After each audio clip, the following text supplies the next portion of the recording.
Good morning students, कैसे हो आप लोग। आज बच्चों अपने करने जा रहे हैं चैप्टर 4.4। बहुत आसान चैप्टर है। आपको क्या कहता है, give the geometric representation of y equal to 3 as an equation. दो चीज़ें कह रहा है। पहला तो कहता है कि इसको एक इक्वेशन की फॉर्म में लिखना है। ठीक है, क्या लिखना है, नंबर फर्स्ट इसका सॉल्यूशन देखते जाओ। सॉल्यूशन इसको लिखना है इन वन वेरिएबल की फॉर्म में। किसकी फॉर्म में लिखना है, जब वेरिएबल क्या हो, एक ही हो।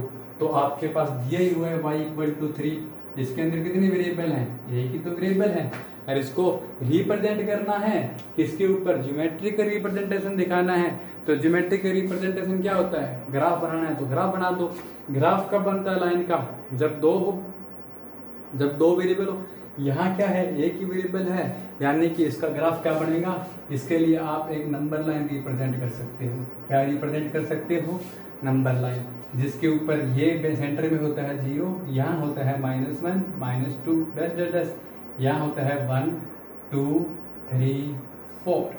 आपको क्या कहता है, आपको कहता है y इक्वल टू 3, यानी कि एक ही वैल्यू है y की। कितनी वैल्यू है, एक ही है। कौन सा पॉइंट होगा y इक्वल टू 3 का, ये पॉइंट होगा कि नहीं होगा। कौन सा पॉइंट है, y इज इक्वल टू 3। आ गया कि नहीं आ गया। मतलब नंबर लाइन के ऊपर एक ही वैल्यू पॉइंट होते हैं। जैसे मैं कहूँ 5 कौन सा है तो एक ही पॉइंट आएगा, मैं कहूँ 8 कौन सा है तो एक आएगा, मैं कहूँ -3 कौन सा है तो एक ही पॉइंट आएगा। आएगा कि नहीं आएगा। तो ये होता है बच्चों वन वेरिएबल के रूप में। कुछ एक बच्चों के डाउट रहेगा कि इसके अंदर वेरिएबल y है, तो वेरिएबल y एक्सिस तो ये था, y एक्सिस तो ये था, यहाँ लिख दो 0 1 2 3, तो इसको ये क्यों नहीं लिखा। तो बच्चों देखो, अगर आप सिर्फ एक लाइन ऐसे खींचोगे तो ये भी तो एक नंबर लाइन ही तो है। जब तक दो एक्सिस नहीं मिला दोगे तब तक वो ग्राफ तो बनेगा ही नहीं। ये है क्या, एक नंबर लाइन ही तो है। ये भी क्या है, एक नंबर लाइन ही तो है।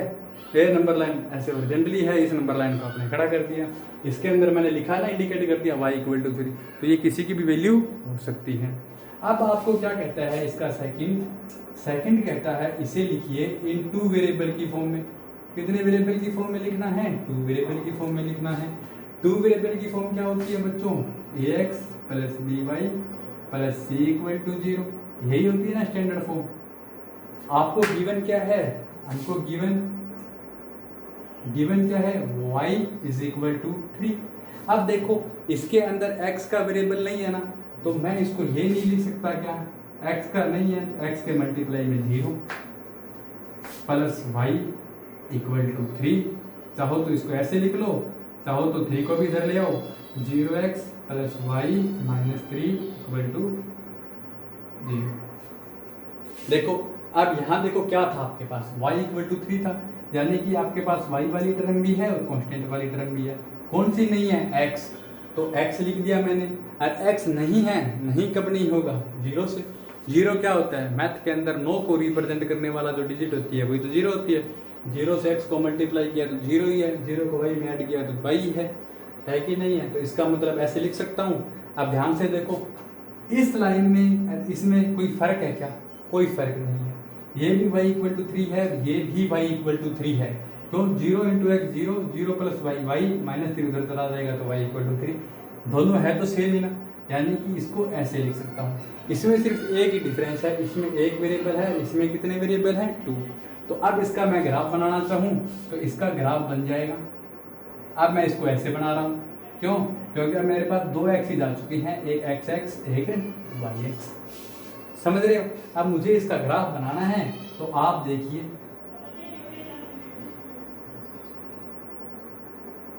कितनी भी वैल्यू लिख सकते हो, x y। ध्यान से देखो, x की वैल्यू 0 हो तो y की वैल्यू क्या आएगी, 3, x की 1 हो तो 3, x की 2 हो तो 3, x की 4 हो 3 हो तो 3। मतलब x की कोई भी वैल्यू हो जाएगी तो y की वैल्यू तो 3 रहेगी। क्यों, क्योंकि x के मल्टीप्लाई में क्या है, 0, 0 इंटू 1, 0 इंटू 2, 0 इंटू 3, यह रहा 0 1 2 3, 1 2 3, -1 -2 -3, 1 -1 -2 -3।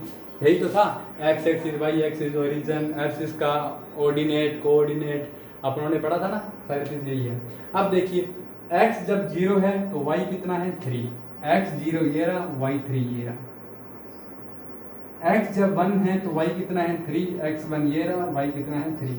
देखो अगर आप 2 पॉइंट दोगे तो भी लाइन बन जाएगी, ये बन गई लाइन, बन गई कि नहीं बन गई लाइन। x इक्वल टू 2 तो y equal to 3, x equal to 3 तो y इक्वल टू 3। इसी तरह x की वैल्यू माइनस में हो तो भी आपके पास यही पॉइंट आएंगे। अब देखो जब एक वेरिएबल था तो कितना आंसर निकला इसका 1, अब जब 2 वेरिएबल की फॉर्म में लिख दिया तो इसके कितने आंसर निकल गए इनफाइनाइट। अब एक चीज़ को ध्यान से लिख लेना, नोट कर लेना, ये किस फॉर्म में लिखा हुआ है y इज इक्वल टू 3, तो ये इक्वेशन किसकी है, चाहे तो ये लिखो 0x plus Y equal to 3, इसकी इक्वेशन है, यानी कि y इक्वल, हकीकत में क्या है, हकीकत में क्या है y इक्वल टू 3 है। तो याद रखना y is equal to constant, ये किसकी इक्वेशन होती है, स्टार लगा के लिख देता हूँ, ये हमेशा पैरेलल आएगा टू एक्स एक्सिस, ये हमेशा एक्स एक्स के पैरेलल लाइन की इक्वेशन होगी। दूसरा स्टार लिख लो y इक्वल टू 0, यानी कि y की वैल्यू 0, तो ये किसकी इक्वेशन होगी, ये एक्स एक्सिस की इक्वेशन होगी। ठीक है, सेकंड क्वेश्चन देखते हैं। सेकंड क्वेश्चन को ध्यान से देखिए, आपको कहता है 2x प्लस 9 इक्वल टू 0 को 1 वेरिएबल की फॉर्म में लिखिए।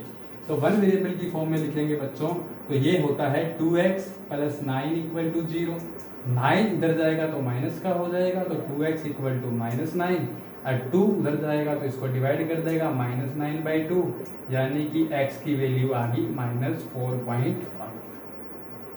देखो x एक वेरिएबल में है, यानी कि x की a की वैल्यू है -4.5, लाइन लिखनी है तो ये आ रहा 0, -1, -2, -3, -4, -5, यहाँ बीच में जो पॉइंट होगा वो पॉइंट कितना होगा -4.5। तो 1 वेरिएबल का समझ में आ गया। ठीक है, इस पॉइंट को डायरेक्ट मत लिखना, x इक्वल टू -4.5 लिख लेना, या चाहो तो यहाँ x लिख लेना, उसमें यहाँ y लिख लेना। अब लिखना है 2 वेरिएबल में, तो एक वेरिएबल तो बच्चों दिया ही हुआ है 2x, देखो लिखा क्या है, गिवन क्या है आपको 2x प्लस 9 इक्वल टू 0। देखो a की वैल्यू 2 है, x x है, c की वैल्यू 9 है, मेरे पास क्या नहीं है, मेरे पास y नहीं है, तो y को मैं कैसे लिख सकता हूँ, मैं लिख सकता हूँ 2x plus 0y plus 9 equal to 0। लिख दिया कि नहीं लिख दिया, ये 2 वेरिएबल में बन गई बच्चों, x y 2 वेरिएबल है तो 2x लगाऊंगा और एक ग्राफ बना लूंगा, ये रहा एक x जिसको क्या कहते हैं y एक्सिस, आगे वाला क्या सा आ गया x एक्सिस, आ गया कि नहीं आ गया। अब ध्यान से देखना, x की वैल्यू 0, 1, 2, 3, 4, 5 प्लस का है, -1, -2, -3, -4, -5, 1, 2, 3, -1, -2, -3। अब मुझे इसका ग्राफ बनाना है, तो ग्राफ बनाने के लिए मैं तो डायरेक्ट टेबल बना रहा हूँ, आप पूरा सोल्व करके दिखाना। यहाँ से देखो, यहाँ x है, यहाँ y है, कितनी वैल्यू निकालो, जब y 0 है तो x -4.5 निकलेगा, y 0 है, 9 उधर जाएगा तो -9, 2 से डिवाइड हो जाएगा तो -9/2 -4.5 ऐसे। x y की वैल्यू 1 है तो भी -4.5 निकलेगा, y की वैल्यू 2 है तो भी -4.5 निकलेगा। तो y इक्वल टू, देखो y की 0 तो x की -4.5 ये रहा, y1 तो भी -4.5 ये रहा, y2 तो भी ये रहा, y3 तो भी ये रहा, y-1 तो भी -2 तो भी -3 तो भी, मतलब कुछ भी आ जाए y की वैल्यू यही आएगा, आएगा कि नहीं आएगा। ठीक है, तो याद रखना। अब देखिए सेम चीज़ के अंदर ये देखो, ये y की वैल्यू -4.5 है ना, ये देखो सॉरी x की वैल्यू -4.5 है ना, ठीक है।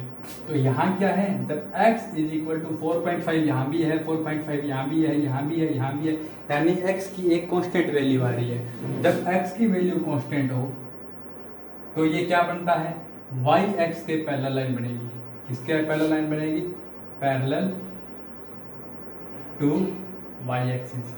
अगर आप एक लाइन बनाओगे जब x इक्वल टू कॉन्स्टेंट दिया हो तो y x के पैरेलल लाइन बनेगी, अगर x इज इक्वल टू 0 दिया हो तो ये लाइन होती है बच्चों y एक्सिस की, किसकी, y एक्सिस की इक्वेशन क्या होती है, x इक्वल टू 0।